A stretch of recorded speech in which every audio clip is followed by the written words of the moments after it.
ხელის მოხდა ხმაი გავიგონეთ და გამოვედით გარეთ. იმ ფერწვიმაში მე არ ვიცი და ფანრებით ვიარებოდით გარეთ. გვეშინოდა სახში შესვლა რა. და დავინახეთ ამფერი მდგომარეობა იყო. ერთხელ წავედი, დავწერე განცხადება. არ მომაქციეს ყურადღება, მოვიდნენ, გადააღეს, სამჯერ მაინც გადააღეს ამ სახლს, რომ გეოლოგებიც იყვენ. ამფერი მდგომარეობაში ვარ, ძალიან საშიშროებაა და მე არ ვიცი.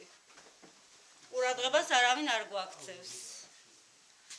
სოციალურიც დავწერეთ, მაგრამ არ მოგვაქცევს, ძალიან მაღალი ქულები დაგვიწერეს.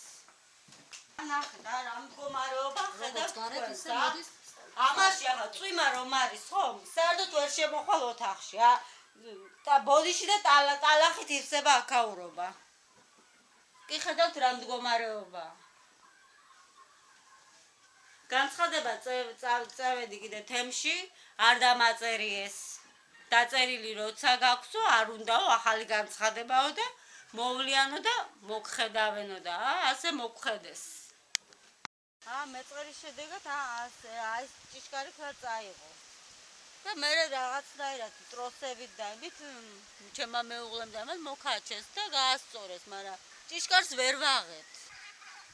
ყოველ ინსტინქტის შემას როცა ამფერი წვიმა და ასეთი ქარია, ასეა, შედეგს ხედავთ.